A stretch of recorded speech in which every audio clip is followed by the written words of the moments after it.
사도 요한이 내가 내 자녀들이 진리 안에서 행한다 함을 듣는 것보다 더 기쁜 소식이 없다 이런 말을 했는데 그 마음이 참 느껴집니다. 이렇게 형제교회에 와서 형제교회가 진리 안에서 아름답고 건강하게 세워져 가는 것을 보는 것보다 더 기쁨이 없는 것 같습니다. 여러분 보니까 너무 반가운데 여러분도 반가우시죠?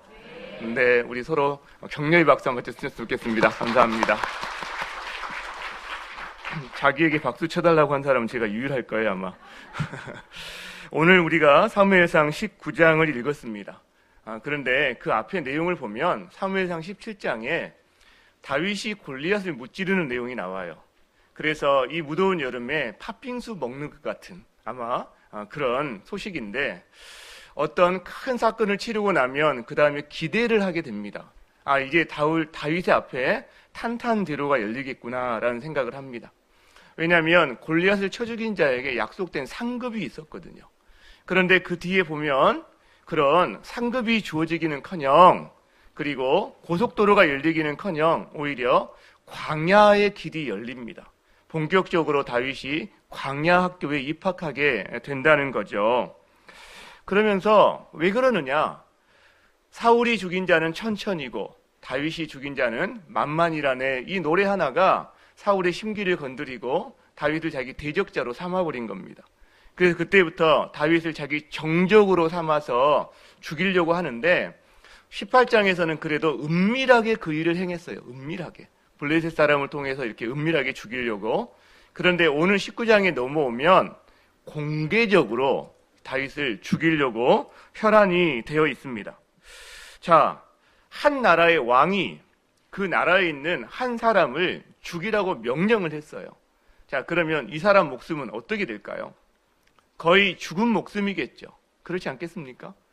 오늘날에도 어떤 정권의 힘이 세거나 독재 정권 하에서 어떤 독재자가 한 사람을 미워하게 되면 그 사람의 목숨은 죽은 목숨이나 마찬가지잖아요. 하물며 예전에 왕이 다스린 나라에서 왕이 공개적으로 명령을 내렸는데 그 사람이 살아남을 수 있겠습니까?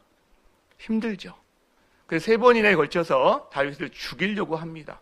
암살자들을 보내고요, 창을 던지고요, 또 암살자를 또 보내고 또 보냅니다. 그런데 참 이상한 일이 벌어지는 거죠. 못 죽여요. 제거하지를 못합니다. 말이 안 되는 소리죠. 한 왕이 한 사람을 죽이려고 그렇게 마음을 먹었는데 못한다. 제거하지 못한다. 무엇 때문일까? 다윗이 잘나서? 다윗이 도망다니는데 도가 터서? 그렇지 않을 겁니다. 다윗 때문이 아니라는 거예요. 하나님의 지키심, 하나님의 보호하심 때문인데, 자, 왜 하나님이 다윗을 보호하죠? 기름 부음 받은 자이기 때문이에요. 하나님은 그가 기름 부음 받은 자를 보호하시는 분이신 줄 믿으시기 바랍니다. 그러면 저와 여러분은 기름 부음 받은 자 맞습니까? 대답이 좀 작으시네요. 저와 여러분은요, 성령으로 기름 부음 자된, 말씀이 좀 헷갈리네요. 성령으로 기름 부음 된 자인 줄 믿습니다. 그렇기 때문에 하나님께서 성령으로 기름 부음 받은 저와 여러분을 동일하게 지키시고 보호하신다는 것을 믿으시기 바랍니다. 그러면요, 다윗이 기름 부음 받았기 때문에 보호함을 받아요. 그런데 기름 부음 받지 않았다면 아예 고난도 없을 거예요. 그게 참 아이러니죠. 우리 역시 하나님의 기름 부음을 받았기 때문에 그 백성으로서 지키심을 받아요. 그런데 성도가 아니라면 아예 생기지도 않았을 고난이, 힘듦이 우리 가운데 있다는 겁니다. 근데 문제는 그 고난과 힘듦이 쉽지가 않아요. 어려워요.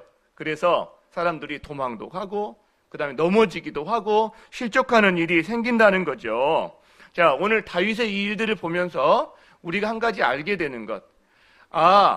왕이 아무리 죽이려고 그래도 이 사람이 살아나는구나. 죽임당하지 않는구나. 우리 역시 동일한 일을 당합니다. 우리 앞에 놓여있는 일들이 정말 성도로서 바위 같은 일들을 당한단 말이에요. 우리 손에 계란 하나 쥐고 있는 것 같은, 계란으로 바위치기 같은 일들이 있는데, 그런데 오늘 본문에 결코 사울이 다윗을 죽이지 못하는 것은 그의 능력 때문이 아니라 하나님의 보호하심인 것처럼 마찬가지예요. 하나님이 선이시고 하나님이 보호하는 한에 있어서는 악은 선을 건드릴 수가 없다는 것을 우리에게 알려준다는 거죠. 그런데 보호받는 사람은 잘 모를 수도 있어요. 미국에 수잔 앤더슨 부인이라고 있습니다. 그가 시력이 나빠서 수술을 받았는데 그만 실명을 하고 말았어요. 그래서 그 남편이 아내를 도와서 재활을 하고 직장 다니는 것을 하나하나 도와줍니다. 모든 것을. 그러던 어느 날 남편이 아내에게 그런 말을 하는 거예요. 여보, 오늘부터는 당신 혼자 출근해야 되겠다. 내가 언제까지 당신을 도와줄 수가 없고 당신도 언제까지 나만 의지해서 살 수 없는 것 아니냐. 오늘부터 당신이 혼자 출근해라. 이 말을 하는 거예요. 이 아내가 그 말을 듣고 이 심정이 어떻겠어요? 섭섭하고요. 눈물이 나는 거죠. 그런데 일리 있는 말이잖아요. 그래서 그날부터 이를 악물고 혼자서 출근을 합니다. 넘어져요. 부딪혀요. 막 서러워서 눈물이 나요. 그리고 버스를 타고 출근을 하는데 이제 한참 시간이 지나서 좀 안정이 됐어요. 어느 정도 익숙해졌어요. 그런데 어느 날 버스를 탈 때 버스 운전기사가 이 앤더슨 부인에게 그런 말을 하는 거예요. 부인은 참 행복하겠어요. 부인은 너무나 훌륭한 남편을 두셨군요. 언제나 그렇게 한결같이 남편이 부인을 돌봐주시는군요. 라는 이야기를 하는 거예요. 무슨 이야기인가요?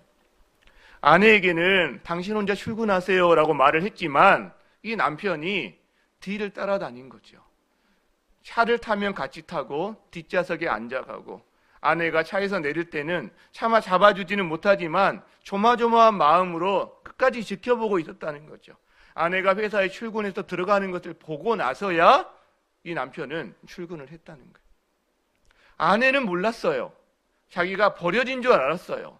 자기가 보호받고 돌봄받고 있다는 걸 몰랐지만 이 남편은 하고 있었다는 거죠. 마찬가지입니다. 하나님이 우리를 돌보실 때 이런 일이 있어요. 우리가 자녀를 키워본 분이라면 너무나 그게 분명하게 드러납니다. 너 혼자 힘으로 해봐. 그리고 나서 정말 부모가 아예 딱 돌아서서 관심을 끄나요? 부모 눈에는 뒤통수에 눈이 서너 개씩 달려 있어요. 늘 지켜보고 있는 거죠. 이런 분이 하나님이신 줄 믿습니다. 여러분, 우리는요, 다윗처럼 다윗이 힘이 있거나 다윗이 능력이 출중해서 보호받은 게 아니에요.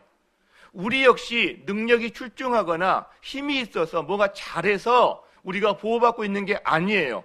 오직 하나님의 기름 부은 자들에게 하나님의 이 돌보시는 은혜가 있는 줄 믿습니다. 그런데 주님이 다윗을 연단하시죠. 왜? 진정한 왕으로 빚어가고 싶어 하세요. 하나님이 저와 여러분을 연단하시죠. 왜?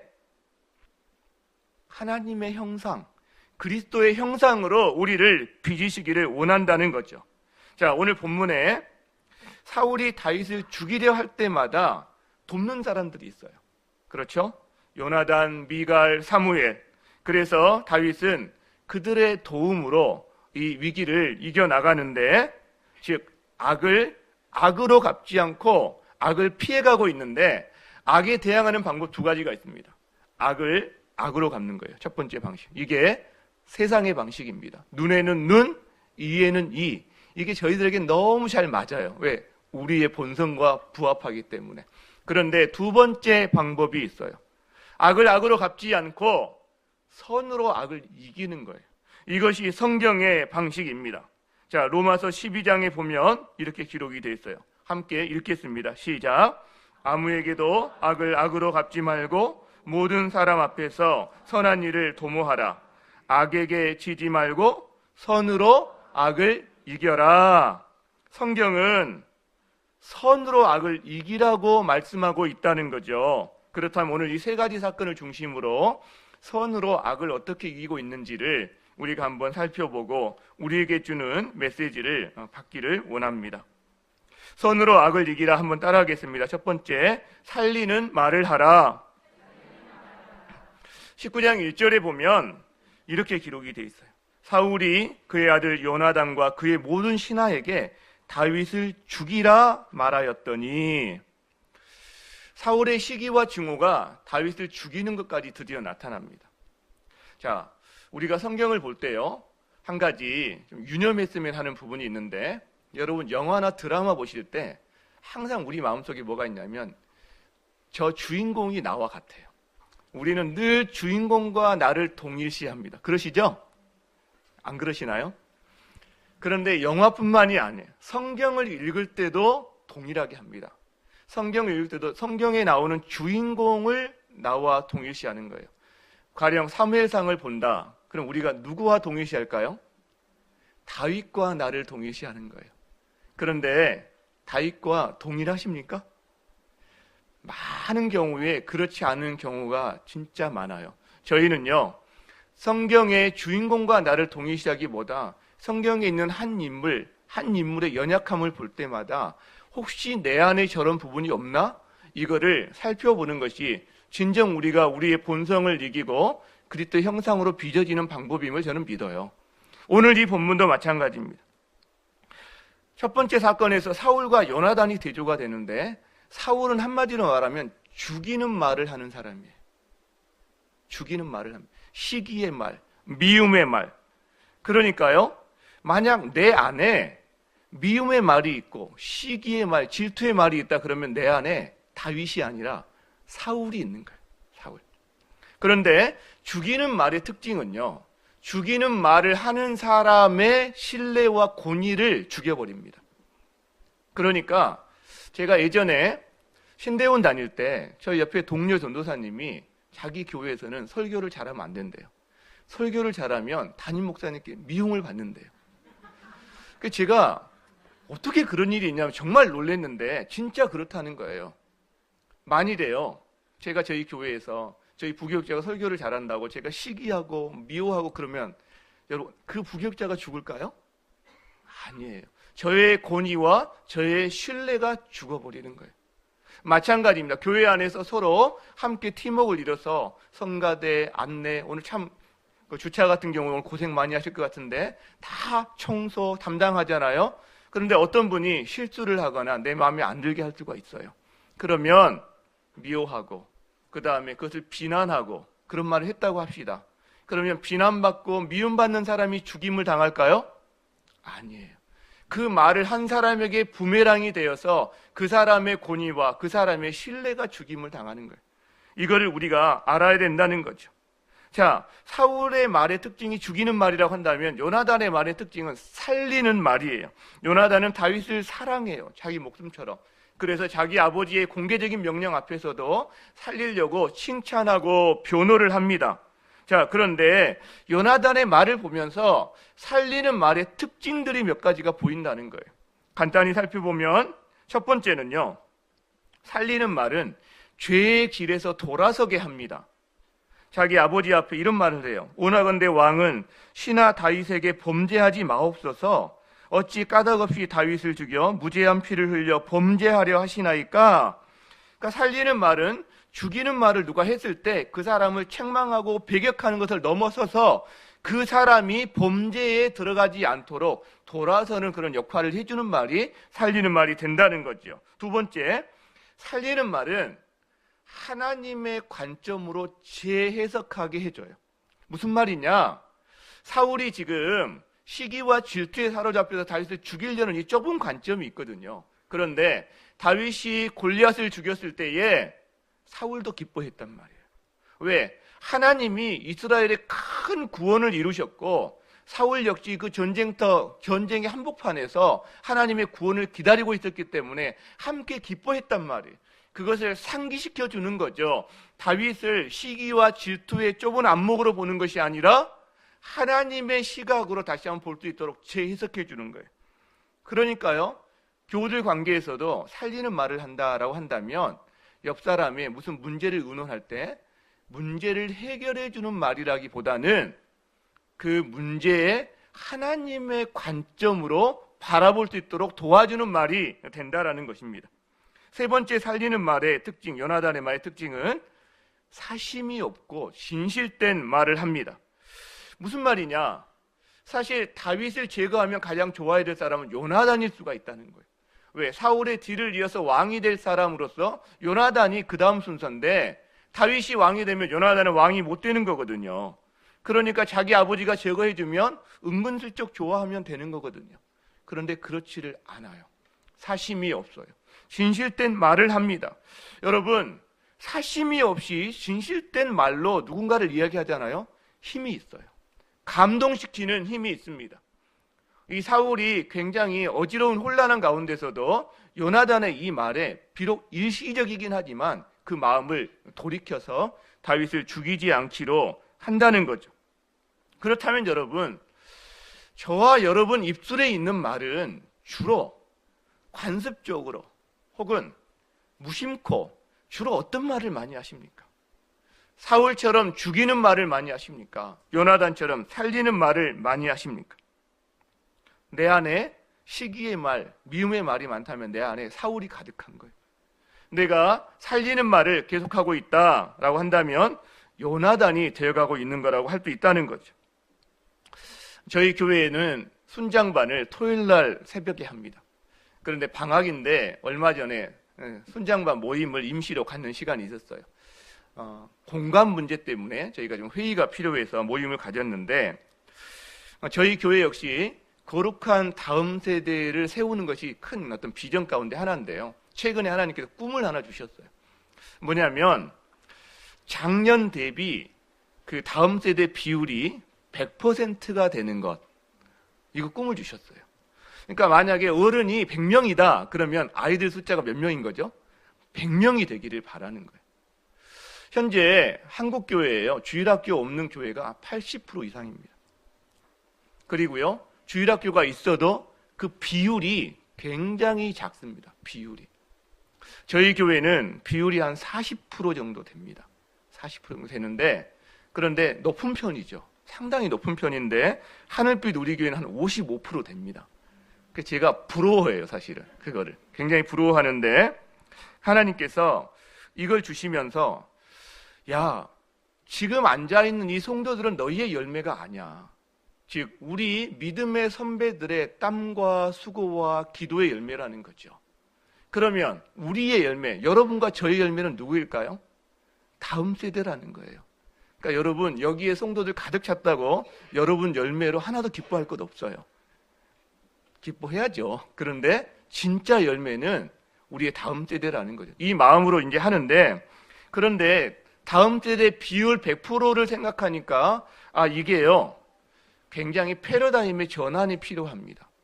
무슨 말이냐면 젊은이가 교회에 많아지면 한 40%, 그리고 더 많으면 50%까지는 이게 자연 증가로 가능합니다. 그런데 100%가 되기 위해서는요, 전도하지 않으면 불가능합니다. 우리 아이들이 자기의 친구들을 전도할 수 있는 구조의 다음 세대 주일학교, 예배, 공과, 분반, 모든 것이 이루어지지 바뀌지 않으면 불가능한 구조가 되더라는 거죠. 근데 이 50%는요, 부모가 교회에 안 나오는 아이들이에요. 그래서 주일날 자는 아이들 깨워가지고 세수시켜서 밥 먹여서 옷 입혀 나오는 것도 힘겨웠는데, 이제 그게 아니라 우리 아이뿐만 아니라 우리 아이의 친구들 집에 가서 기다렸다가 걔를 깨워서 옷 입혀서 데리고 오는 일을 하지 않으면 이 일은 안 이루어진다는 거죠. 그러니까 주님이 말씀하시는 거예요. 너 대가 지불할 용이 있냐?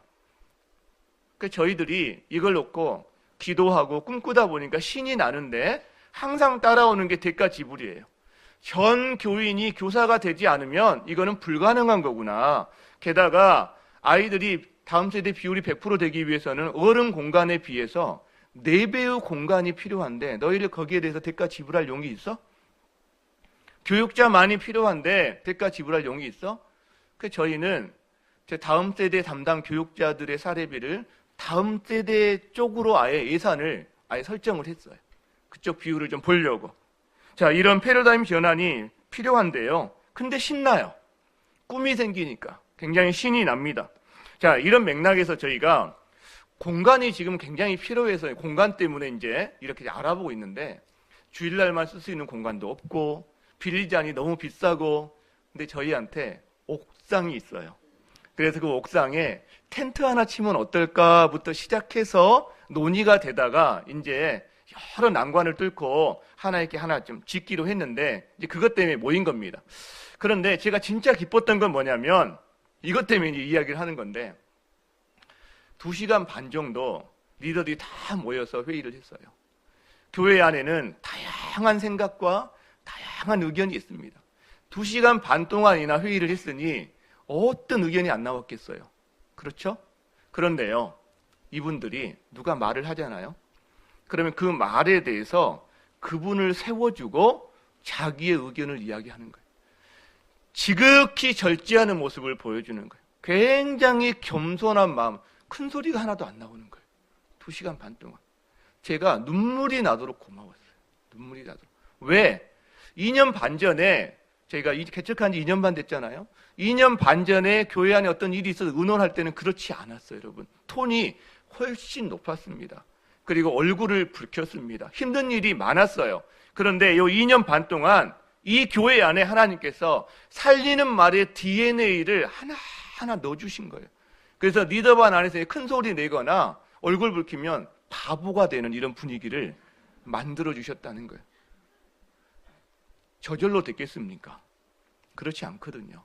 너무 눈물 나도록 고마웠습니다. 저는 의왕 우리 교회는 사실 죽전 우리 교회의 형교회예요. 어떻게 보면 개척할 때부터 정말 많은 도움을 받았고요. 제가 사랑의 빛을 참 많이 줬습니다.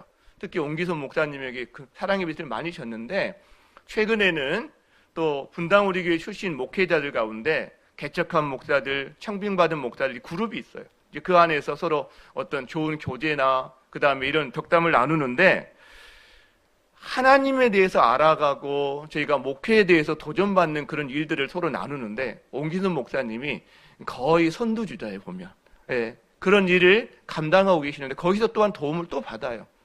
저는 이 교회가 정말 저희 교회보다 더 앞서 있고 또 그런 면에 더 성숙되어 있다는 생각을 하지만, 그러나 저희 교회에 주셨던 그 은혜만큼, 아니 그 이상으로 하나님께서 여러분 안에 살리는 말의 DNA가 가득하기를, 또 여러분의 가정 안에도 무심코 습관적으로 죽이는 말이 아니라 이 살리는 말의 DNA가 가득하기를 주님의 이름으로 축복합니다.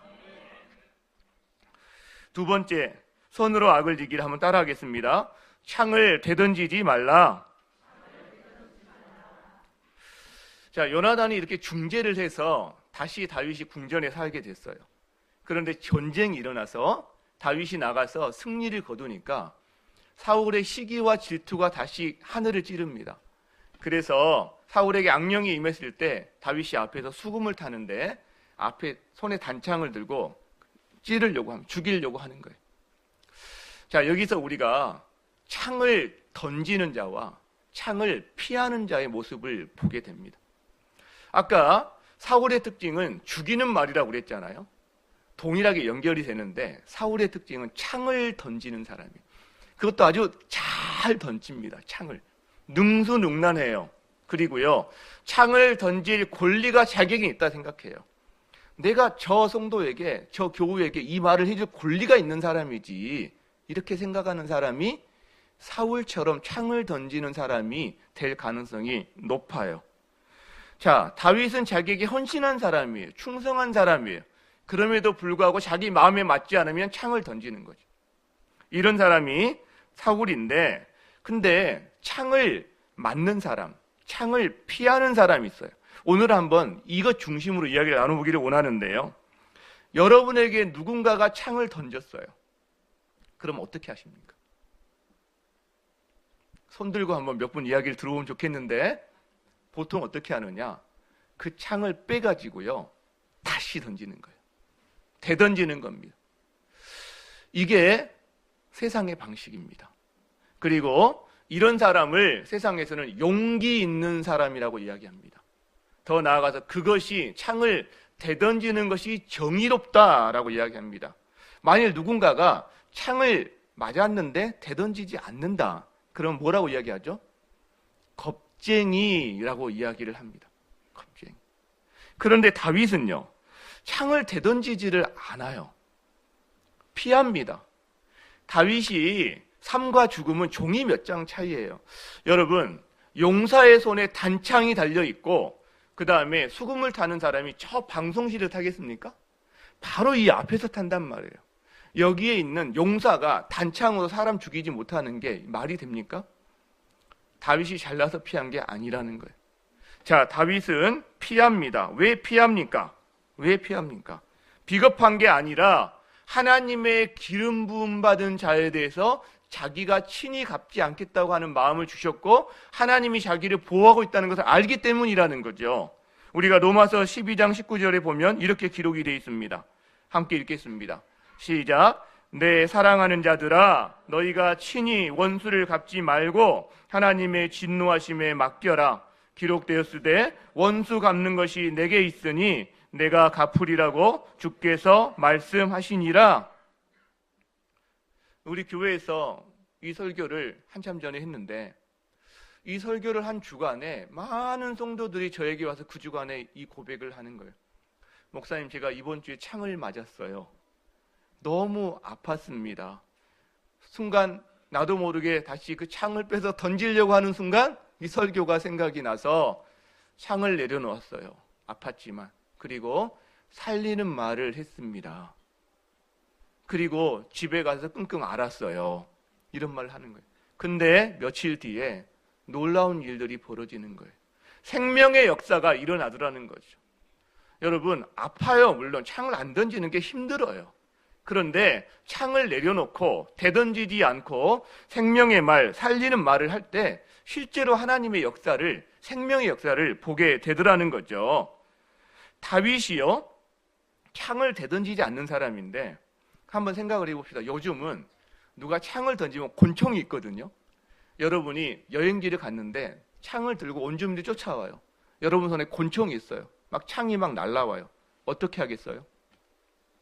전혀 다른 상황이지만 실제로 근데 곤충을 들고서도 창에 맞아 죽은 사람이 있습니다. 1956년에 짐 엘리엇을 비롯한 5명의 젊은이들이 남미 에콰도르로 선교여행을 떠났는데 그들이 간지 5일 만에 와우카 부족에 의해서 무참히 살해를 당합니다. 나중에 현장 조사를 가보니까 이상한 점이 발견되는데 이들이 창을 맞아 죽었는데 손에 곤충이 있어요. 근데 곤충의 실탄이 발사된 적이 없는 겁니다. 그 사건 이후에 5년 뒤에 이 선교사들의 아내들이 아이들을 데리고 그 부족에 들어갔어요. 헌신적으로 섬겼습니다. 그리고 한참 뒤에 온 부족이 다 예수님을 믿게 됐어요. 그 중에 짐 엘리엇을 죽였던 그 추장은 그 부족의 목사가 되었습니다. 그런데요, 이 영상이 있는데 그 영상 가운데 한 대화가 제 마음에 찔림이 있는 거예요. 영상 중에 그 대화에 이런 이야기가 나옵니다. 그 추장이 그런 이야기를 하는 거죠. 왜 나무벌은 비행기입니다. 왜 나무벌을 타고 찾아온 남자들은 우리에게 총을 쏘지 않았지? 이때 선교사님이 그런 말을 해요. 그들은 내게 말하려 온 거야.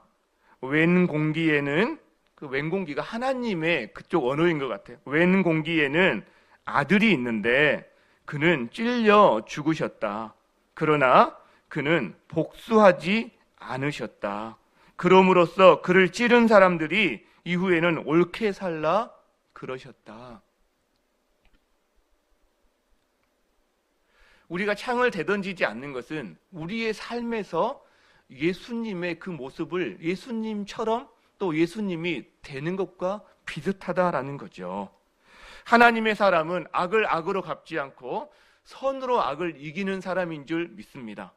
창을 대던지지 않는 사람인 줄 믿습니다. 왜냐? 창을 대던지는 순간 그토록 자기를 힘들게 하던 사울이 자기가 되었기 때문인 거예요.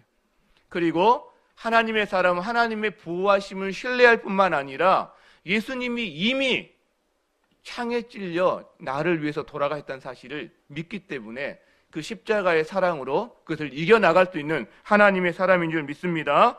저와 여러분 안에 창을 대던지지 않음으로 말미암아 하나님의 생명 역사가 일어나는 것을 맛보고 경험하는 여러분 되시기를 축복합니다. 선으로 악을 이기라. 세 번째 따라하겠습니다. 영적 리더를 찾아라. 자, 다윗은 도망을 가는데 도망가는 걸 아내 미갈이 도와줍니다. 시간을 벌어줘요. 그래서 잘 탈출을 하게 됩니다. 그래서 도망을 가는데 어디로 가느냐? 라마라는 곳으로 도망을 갑니다. 근데 왜 라마로 가느냐? 거기에 사무엘이 살고 있어요. 자, 그렇다면 질문이 생기는 거예요. 다윗이 왜 사무엘을 찾아갔을까라는 거죠. 자, 다윗 안에는 질문과 질문을 넘어선 의문들이 많이 있었을 거예요. 내가 하나님의 기름 부음을 받은 사람인데 내게 벌어지는 이 일들이 도대체 합당한 일인가?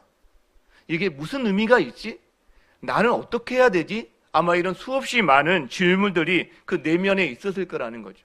그러니까 사무엘을 찾아간다는 것은 의미가 있어요. 왜? 영적인 리더를 찾아가는 것은 하나님께 찾아가는 거나 마찬가지입니다. 하나님께 그 질문을 갖고 갔다는 거죠.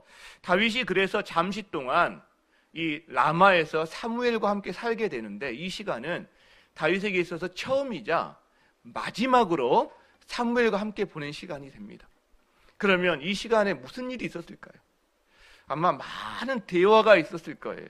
이 대화 시간을 통해서 다윗에게 어떤 변화가 있었을까요? 저는 두 가지는 있었을 것 같아요. 하나는요, 다윗이 전부 다 이해는 하지 못한다 할지라도 다윗이 자기 삶에서 일어난 이 일들에 대해서 자기의 안목만이 아니라 하나님의 시각으로, 사무엘의 시각이지만 사무엘을 통해서 하나님의 시각으로 자기 상황들을 보기 시작할 수 있었을 거라는 거죠. 또 하나, 그로 말미암아서 이제 다윗은 본격적인 광야 생활을 시작해야 되는데, 광야 학교에 입학해서 수업을 받아야 되는데, 이때 사울을 죽이지 않고 어떻게 하나님 앞에 살아야 되는지에 대한 감당할 힘과 능력을 얻는 시간이었을 거다라는 거예요. 여러분, 마찬가지입니다. 영적인 리더를 찾아가면 이 두 가지가 생깁니다. 어떤 거죠? 하나는 자기의 상황과 자기의 문제에 대한 하나님의 시각을 그래도 좀 넓힐 수가 있어요. 두 번째, 현재의 상황에 대한 문제가 완전히 해결되는 건 아니겠지만 그거를 이겨낼 수 있는 힘과 능력이 부여되는 그런 시간이 된다는 거죠.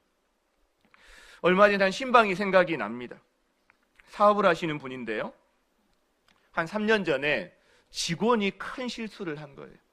그래서 사람이 죽고 재판이 일어나고 이러면서 회사가 힘들어지고 이분도 너무너무 힘든 그런 시간들을 보내왔습니다. 지쳐있는데 얼마만큼 지쳐있냐면 마치 그 배터리가 나가버린 건전지 같은 그런 지친 모습을 많이 이렇게 보여주셨어요. 그러면서 끊임없이 하는 말이, 목사님, 제가 이 사업을 계속하는 게 의미가 없는 것 같아요. 힘들고 그리고 그만두고 싶어요. 아니면 뭔가 한 방에 해결해 주시거나 어떤 이런 말을 끊임없이 내뱉는 걸 보았습니다. 제가 그 시간에 그분의 이야기를 들으면서 무슨 이야기를 했을까요? 제가 보니까, 저의 눈으로 보니까 이분의 사업이 의미가 있어요.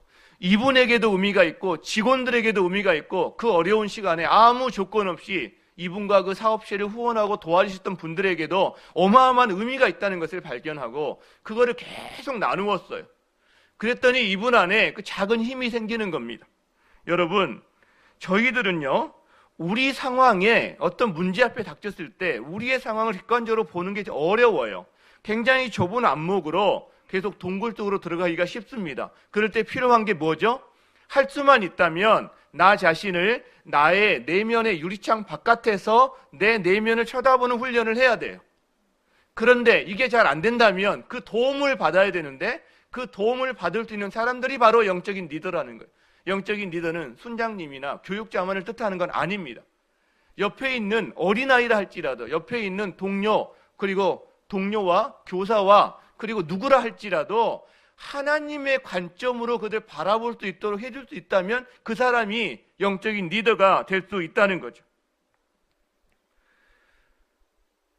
다윗만 남아로 찾아간 게 아니에요. 사울도 찾아가요.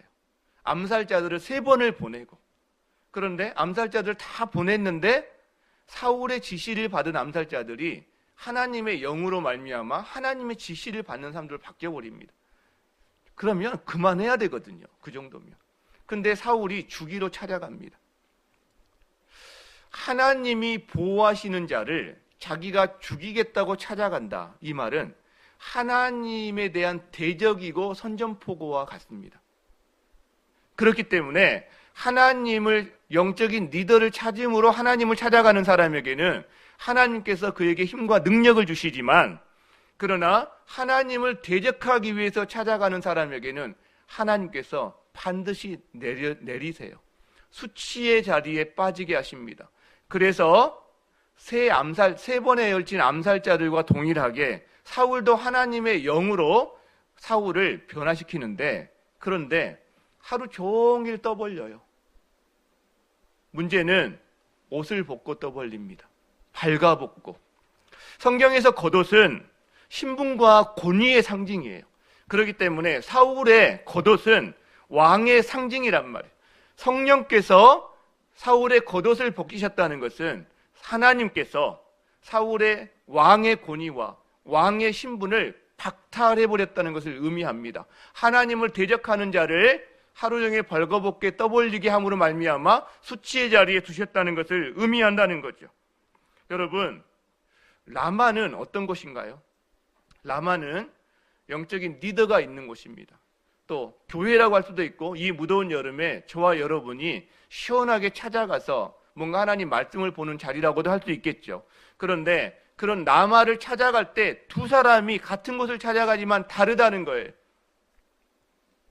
하나님의 시각으로 새 힘을 얻기 위해서 찾아가는 다윗과 같은 사람은 하나님께서 그렇게 역사해 주시지만, 그러나 하나님을 대적하는 마음으로 끝까지 자기 중심성을 버리지 않고 가는 사람에게는 오히려 수치의 자리에 가는 자리가 된다는 것입니다. 저와 여러분은 영적인 리더를 찾음으로 말미암아 하나님의 힘과 능력, 그리고 그 시각을 마음에 담고 살아가는 여러분 되시기를 바랍니다.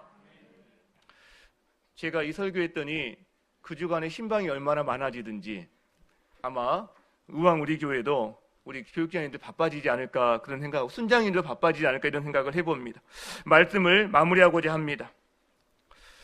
자, 다윗이 사울의 손에서 빠져나올 때 세 사람, 요나단, 미갈, 사무엘의 손을 통해서 도움을 얻습니다.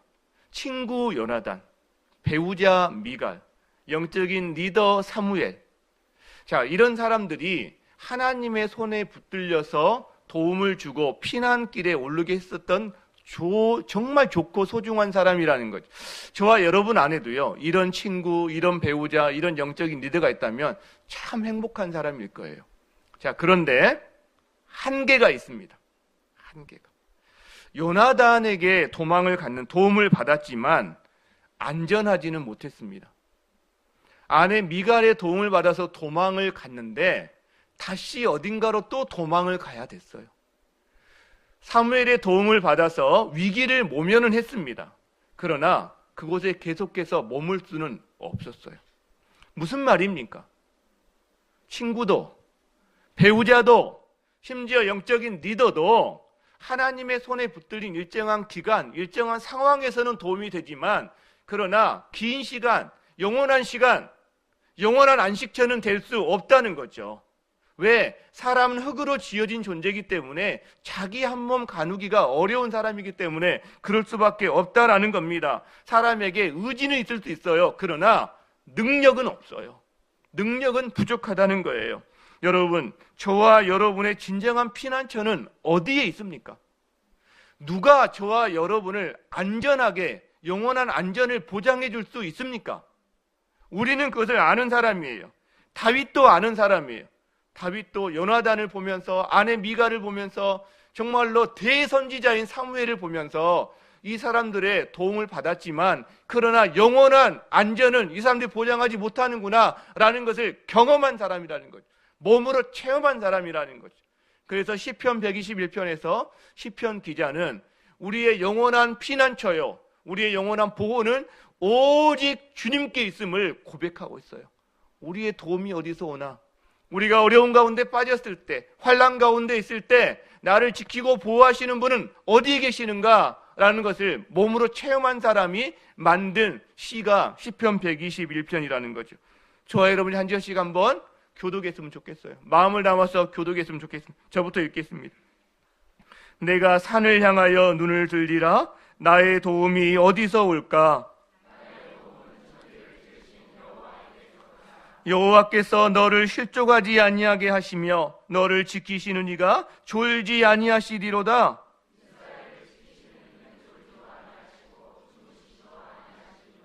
여호와는 너를 지키시는 이시라. 여호와께서 내 오른쪽에서 내 그늘이 되시나니 낮에 해가 너를 상하게 하지 아니하며 밤의 달도 너를 해치지 아니하리로다. 여호와께서 너를 지켜 모든 환난을 면하게 하시며 또 내 영혼을 지키시리로다. 여호와께서 너의 출입을 지금부터 영원까지 지키시리로다. 아멘. 아멘. 여러분 진정 믿으십니까? 그런데요, 왜 상황이 닥치면 이걸 잊어버리는 거죠? 입술로는 진정 고백을 하는데 상황이 닥치면 잊어버려요. 그리고 나에게 있는 작은 연줄 하나, 사람 하나, 직장의 상사 하나, 부동산 하나, 그걸 붙잡고 그게 떨어질까봐, 끈 떨어질까봐 불안해하고 두려워하는 모습을 얼마나 많이 보이는지 모릅니다. 그러나요, 부모가 자식이 아팠을 때 응급실 실려가서 잠을 안 자고 간호를 합니다. 그런데 새벽 3시, 4시 넘어가면 눈을 비벼요. 5시, 8시 넘어가면 졸아요. 그 부모의 마음으로도 어쩔 수가 없어요. 그런데 하나님은 졸지 아니하세요. 주무시지 않는 분은 하나님이신 줄 믿으시기 바랍니다. 저와 여러분 안에 단순히 입술만의 고백이 아니라 실제 지금 여러분 환난을 걸어가고 계신 분, 내 도움이 어디서 와야 되지? 라고 진정으로 구하시는 분은 이 시편 120편의 고백이 내가 지금 의지하는 직장 상사 한 분, 어떤 돈, 통장 이것이 아니라, 어떤 사람이 아니라 하나님 손에 그 사람이 사용되기를 바라고 하나님만이 나의 진정한 피난처십니다 고백하며 나아가는 여러분 되시기를 축복합니다. 이 말씀으로 만든 찬양이 바로 하나님은 너를 지키시는 자예요. 하나님은 저희들을 지키시는 자인데 주무시지도 아니하시고 졸지도 아니하시는 분이시라고 말씀하고 계십니다. 우리 이 찬양하면서 이 찬양으로 우리 내면의 고백을 주 앞에 올리는 시간 되기를 바랍니다. 찬양하겠습니다.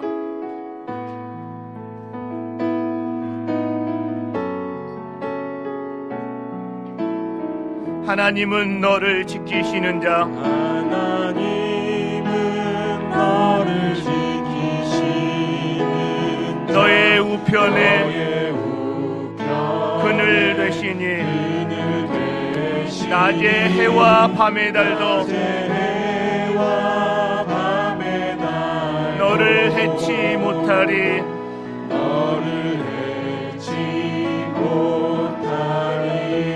하나님은 너를 지키시는 자, 너의 환난을 면케하시니 그가 너를 지키시리라. 너의 출입을 지키시리라.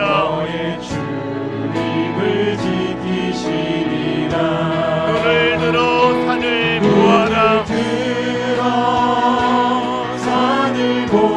너의 도움 어디서 오나.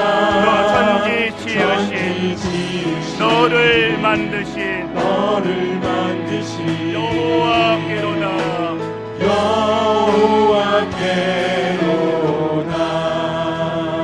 저 여러분 다 일어서서 함께 찬양하실 때에 너 대신에 나를 넣어서 찬양했으면 좋겠어요. 나 대신에.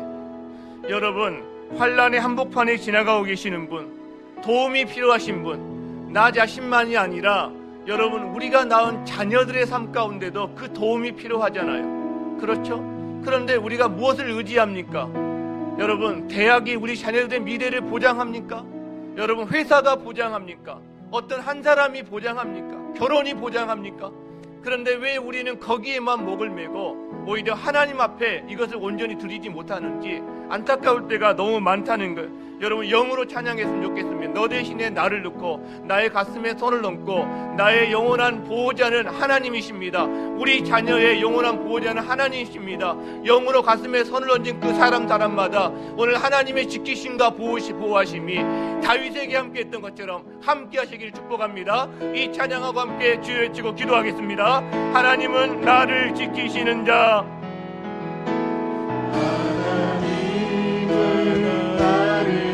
나의 우편에 그늘 되시니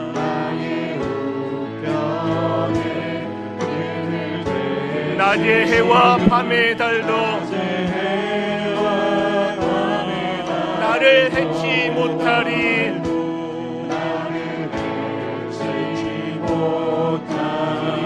하나님은 나를 지키시는 자, 나의 환난을 면케하시니 그가 나를 지키시리라. 나의 출입을 지키시리라. 눈을 들어 산을 보아라. 나의 거 어디서 오나 천지 지으신 나를 만드신 여호와께로다. 눈을 들어 산을 보아라.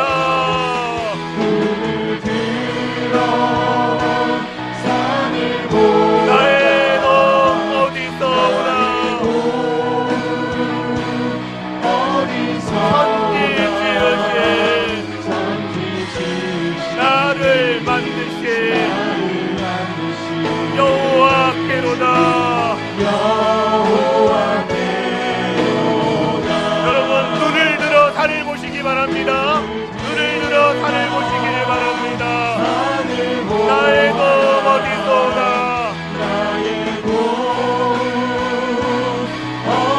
천지 지으신 나를 만드신 여호와께로다. 주여 외치고 기도합니다. 주여, 나의 도움이 어디서 옵니까?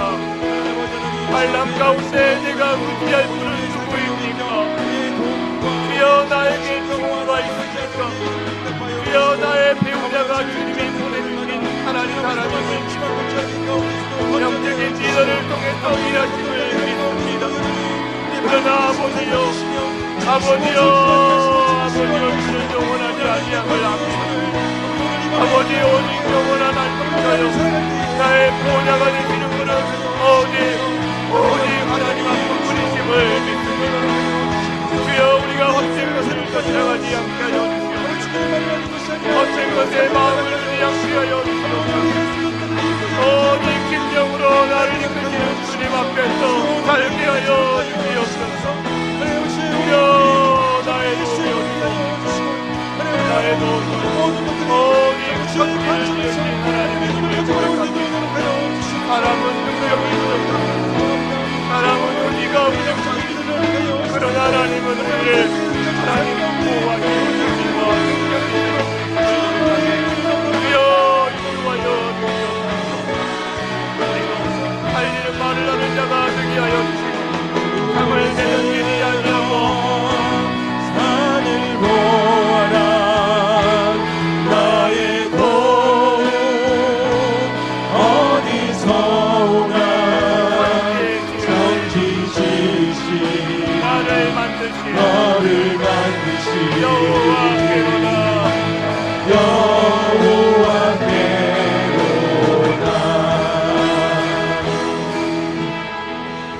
살아계신 하나님 아버지, 나의 도움이 어디에서 옵니까?